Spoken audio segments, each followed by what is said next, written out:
Welcome to the Livingseeds Paths to Success series. This series of videos is something that we have been dreaming about for a very long time. Livingseeds has access to a number of suppliers that have vast amounts of information, and this information is typically not available to the home gardener. So what we will be doing is we will be doing deep dives on a number of subjects with our suppliers, and they will be able to give you the lowdown on how to resolve issues, how to get better harvests, how to use their products to the most effect in your vegetable garden, ensuring that you have the shortest path to success. Guys, we really hope that you enjoy this series. If you have questions or if you have topic ideas, please leave them below in the comments and we will definitely look at them.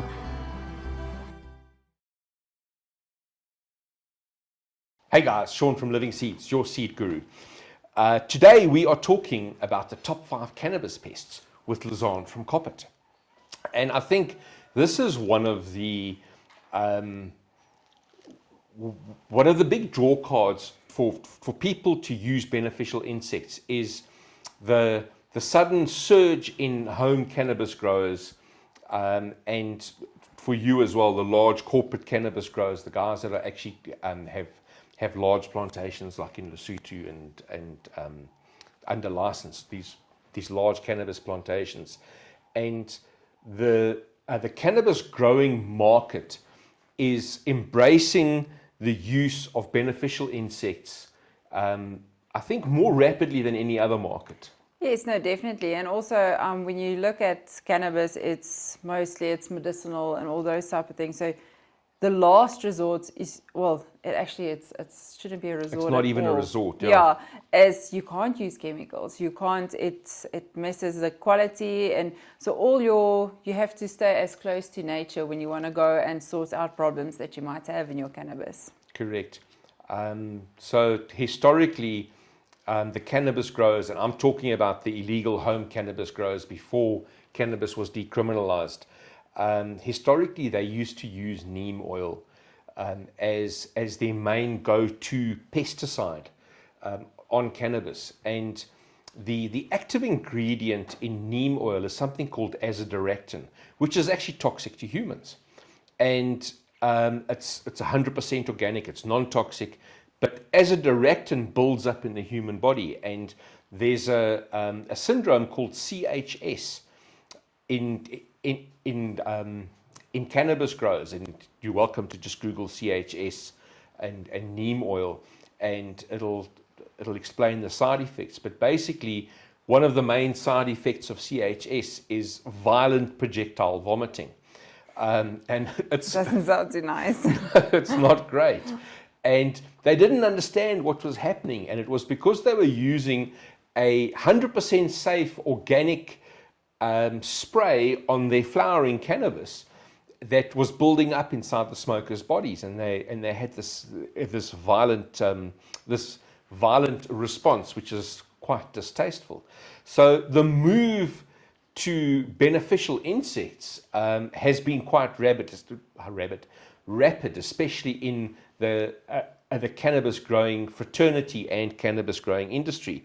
So what we are going to be doing is giving you, as the cannabis grower, the shortest path to success in tackling the 5 most common pests in cannabis. So I think we're going to start off with red spider mite. Oh yeah, red spider mite. It's a case of, if you grow cannabis, you've got red spider mite. It's almost guaranteed. Yeah, no, it comes with the plant. So red spider mite and mites in general is usually a big problem in cannabis. So we're talking about red spider mite, hemp mite, russet mite, broad mite, all those type of mites. They kind of come with the territory. So having solutions and options available for those type of pests is very, very important in cannabis, because it can cause a lot of damage and decrease your yield. So having options for that available is important. So luckily for you guys, we have options available. Yep, we do. We do. So there's two main predators that we've got available, which is the trade names is your Spidex and your Spical. They're both predatory mites and they work very well on cannabis. The difference between the two, the Spidex is specimilus. So that one is species specific. So it only targets red spider mite. Okay. So if you don't have a problem with red spider mite, I won't recommend that predator because either it's gonna venture away and go and look for a food source, or It'll just die out. But the second one, which is the spike owl, which is awesome, and it's a generalist. So it doesn't just do red spider mite, but it'll do all those other ones that I also mentioned. And then it also lives a little bit on your pollen, and it can also go for a long period without food. We've seen up to 2 weeks it can go without food. Wow. So it's quite a nice guy. And also another thing about Spike L, which is so amazing, is the packaging that it's available in. So it's the sachets, I think Sean has mentioned, the Swisky. It's the same packaging. It's a foil sachet which you can hook onto your plant. So especially in your flowers, it's a very nice method to release them. You just hook it around the stem, they breed inside, they populate, and they move out and go into your plant. So there's no carrier material or anything that you throw over your plant or over your flowers. Yeah, I think one of the things that, as a cannabis grower, you need to understand that everything that you are doing should be focused on prevention. Yeah, definitely. Okay, so you need to be releasing predators that can do preventative work for you, because once you hit that flowering stage, the last thing you want is to have little corpses of insects inside your flowers. It's not great. So if you can prevent these 5 pests, if you can prevent these 5 pests from taking hold in your crop, half of your battle is won. You don't need to spray anything. You don't need to worry about anything. And these guys do the job for you. Yeah, no, definitely. So especially in cannabis, prevention is better than cure. Because when you're in flower, you're limited to whatever you can use. You can't spray. You can't, basically with the packaging, with the biologicals, you can't sprinkle over your flowers because it's such a sticky flower. Yeah. It just completely messes up your quality. So we kind of want to do whatever we can to prevent any problems during flower. Yeah, and I think going through these 5 pests, the recurring theme is going to be prevention. Yeah, definitely. Okay, it's especially on cannabis, it becomes incredibly expensive to try and fix a problem once it's already become a problem. But if you can stop it from being a problem, or you can stop the problem from ever happening, the little bit of money that you've spent on prevention will just go a long way to ensuring that you actually have a fantastic crop. Yes, no, definitely. Cool. So the next one is whitefly, and this, I think, is probably a grower-specific pest, where some growers will never have a whitefly issue, other growers will have a major whitefly issue, and we're not 100% sure why. Is it a deficiency inside the soil? Is it the environment that you're growing in? Is it coming in from another crop on the outside? And it also depends where you're growing your crop. Is it indoors inside a tent? Is it outdoors? Is it in a tunnel? Some kind of netting cover? The environment that you're growing your cannabis crop in is possibly one of the reasons why you experience certain pests. And I think one of the best predators for whitefly is going to be your Spidex ultimate. It feeds on the eggs. It feeds on the larva as well. Lizanne, I don't know if you've got something else for whitefly. Yes, so for whiteflies, so the Swisky Ultimate, like Sean said, is one of the main components that we've got against whiteflies, because it's also like I said, it can live a little bit on other stuff as well. So it's very nice for preventative. For whitefly as well, I would always... It eats other pests as well, as well as pollen. Yes, as well as pollen. So it does whitefly, it does thrips as well, but we'll get to thrips a little bit later. And then I'll always recommend for whiteflies sticky cards. So your yellow sticky cards, very, very important. Put out those monitoring traps, put them out, keep an eye on them weekly, if possible, even more regular than that, is to put out your sticky cards. So that's also a main focus for mass trapping for the adults. I think it's important to note that a whitefly isn't white on a sticky card. Yeah, no, because it's a waxy layer they've got on top. Yep. So yeah. Yeah, so the whitefly changes color to like an orangey, yellow orangey color. It's not white on the sticky card.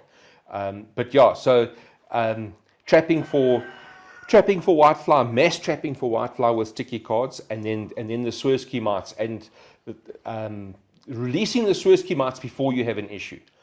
Once again, okay, the cards need to be up, the mites need to be released before you have an issue. And if you can take notes, and you know at a certain stage in your grow, this is the pest that I actually need to manage for, you can pre-order your beneficials to do that. Something else as well is that very often, and I've seen this in grows where they're doing multiple varieties. Certain varieties are more susceptible to certain pests than others. No, definitely. So if you know that you're growing a certain variety and this variety is susceptible to X pest, make sure that you're controlling for those pests on that variety before it becomes apparent. Yeah, well, I'll recommend do prevention on all yours, but if you know you've got a specific one that's more prone to getting whiteflies, do extra diligence on those ones to make sure you don't get them. Make sure your scouting is in place as well. Yeah, no, scouting, especially on cannabis, but it goes for all crops, but cannabis is because you're so limited to what you can use and because it's medicinal and all those type of things, scouting is your number one friend, and you have to do it the more regular, the better. So I'll definitely recommend that.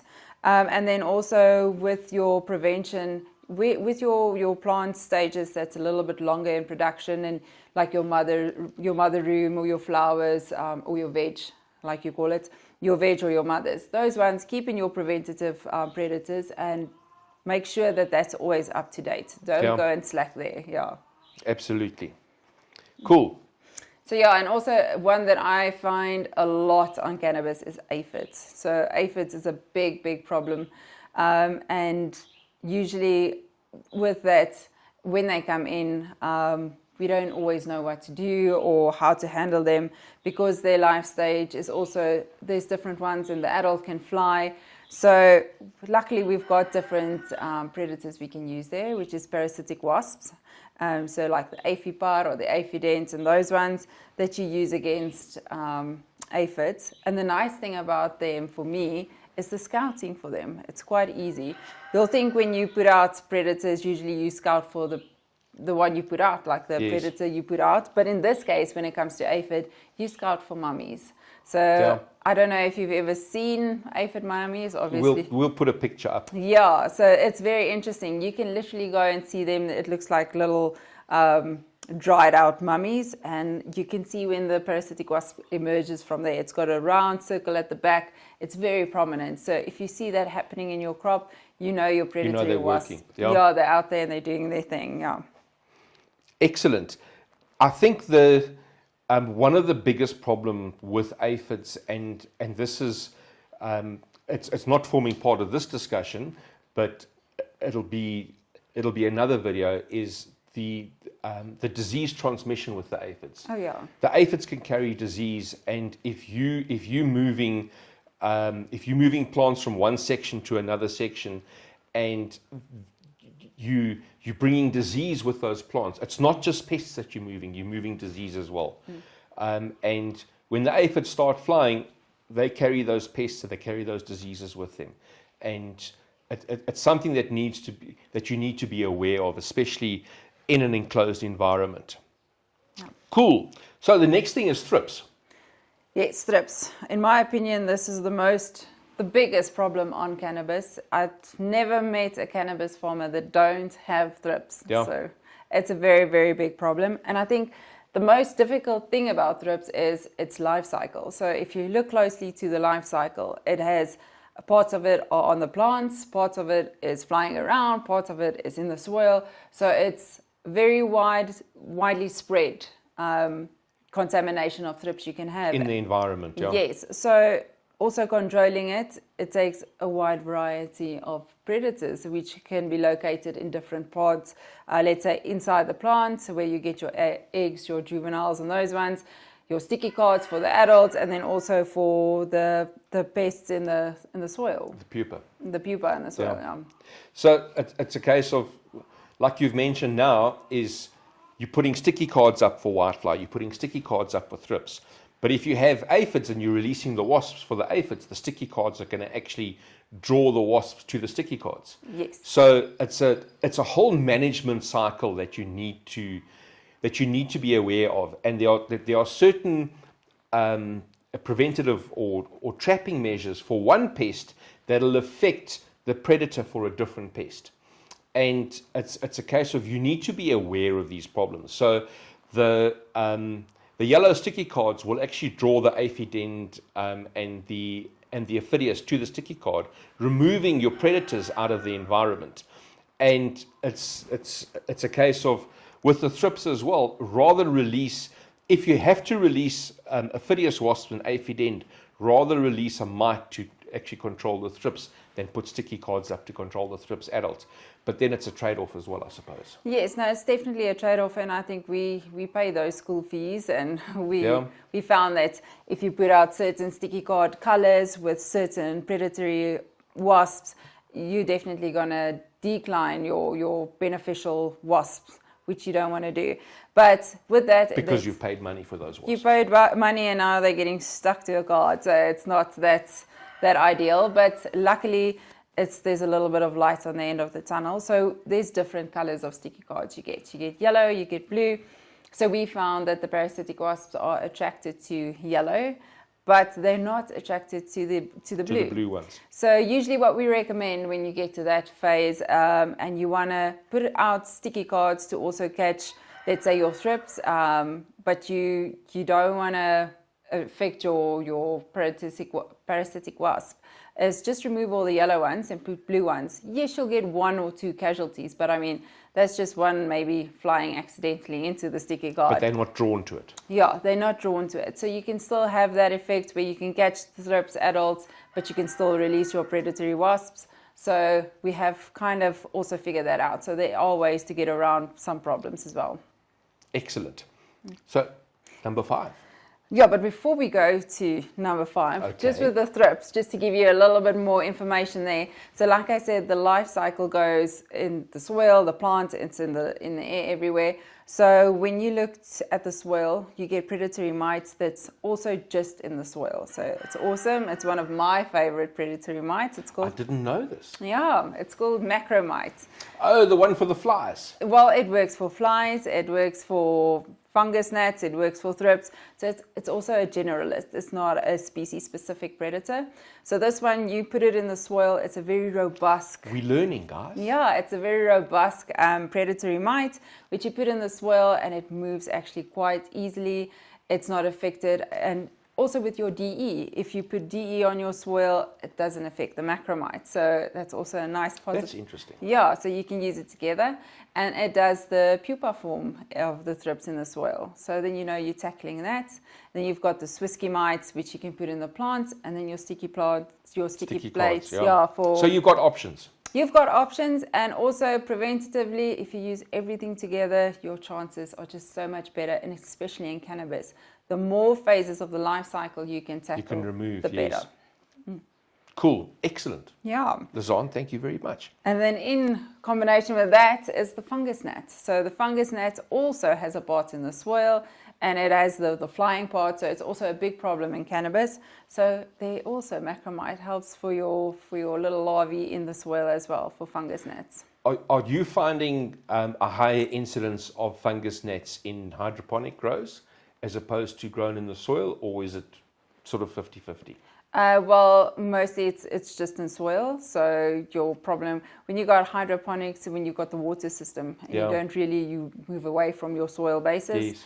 it's not really a problem. So in your soil. So we're finding, and it's not cannabis, but we're finding fungus nets in people that are growing tomatoes and vegetables in hydroponic systems. Is it? Yeah. That's the thing about them. They're very sneaky. So they kind of pop up everywhere. Okay, so with the fungus nets, are you using sticky cards? Yes, definitely sticky cards.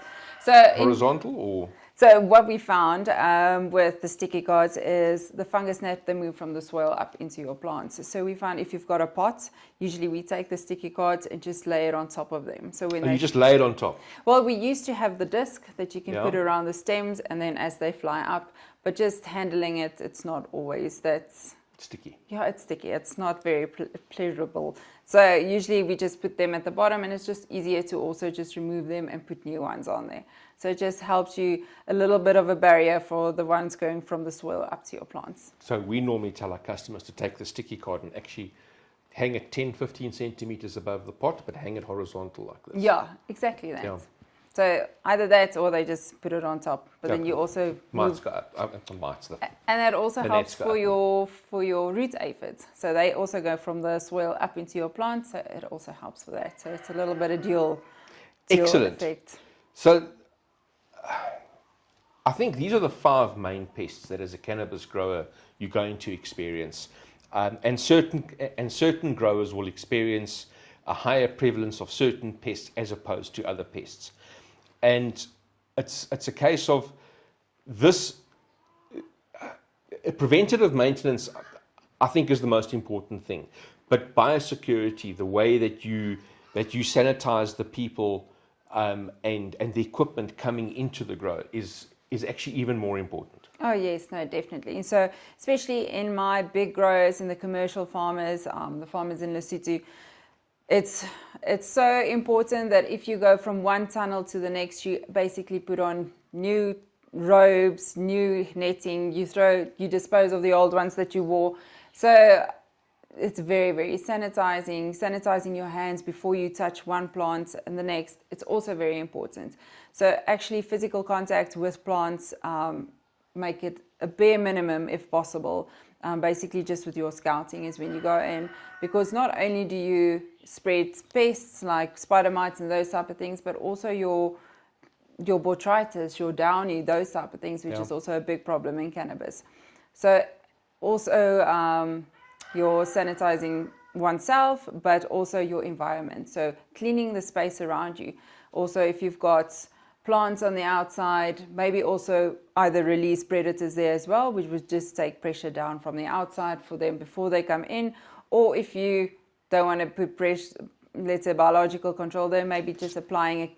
Clean them out. Yeah, clean them out to make sure they don't come in, which is very, very important. Keep doors closed, all those type of things. I've been to a grow where customers had consistent issues, and it's literally, every single month he's got a new problem.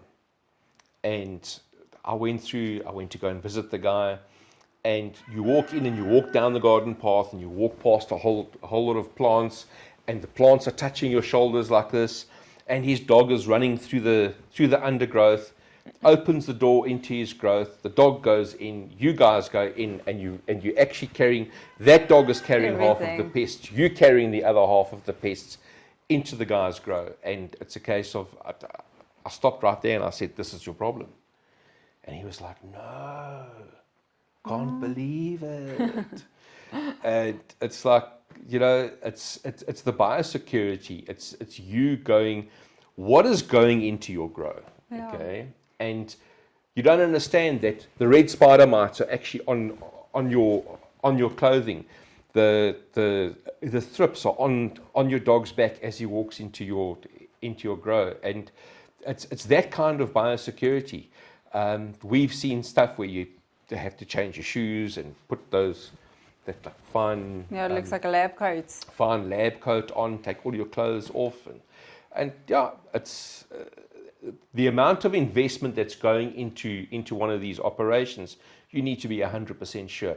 And then they still get pests. No, and even some of the facilities, I mean, it looks like something out of a sci-fi movie. It's doors opening, closing. I mean, it's actually incredible. No touch doors, yeah. You can't imagine anything getting in there, and you'll still find your thrips, you'll still find your spider mites. So some way they will get in. And then also with biosecurity, another thing that I can definitely mention, because a lot of people don't do it, you get hotspots. So let's say you've got your 10 plants in your greenhouse, which you plant, but one is affected. As soon as you see that one's got a problem, eliminate it from the room, treat it outside or in another location so that it doesn't spread to your other plants. That's also very important. If you see, especially it's only on one spot, and we call it a hotspot, eliminate that hotspot if possible. It's a variety, or it's echolocation. Yeah, or it's that one we've also found, and I can also tell you this, it's usually have a look at your dripper system. It's the one not working, where that plant is under stress. Plant's under stress, yeah. So it goes there. So also have a look at your dripper systems. Usually it's not something you would just think of. It's something totally different where it goes to your nutrients, or your dripper system doesn't work correctly on that one plant. So have a look at everything and be open-minded. Yeah, it might, and this is a case of it might not be a dripper system that's not working where the plant's not getting water. It might be a dripper system where the valve is broken and the plant's getting too much nutrients. Yeah. Okay. So it could be one or it could be the other. And too much nutrients also puts the plant under stress. It basically makes the plant a diabetic. Yeah, definitely. So there's a lot of things you're never going to stop learning in agriculture. So look at everything always. Start from scratch and work up in your system, in your checklist. Fantastic. Lizanne, is there anything else you want to share with the guys? Share. Prevention is better than cure. Always. It's not even debatable. When it comes to cannabis, always prevention is better than cure.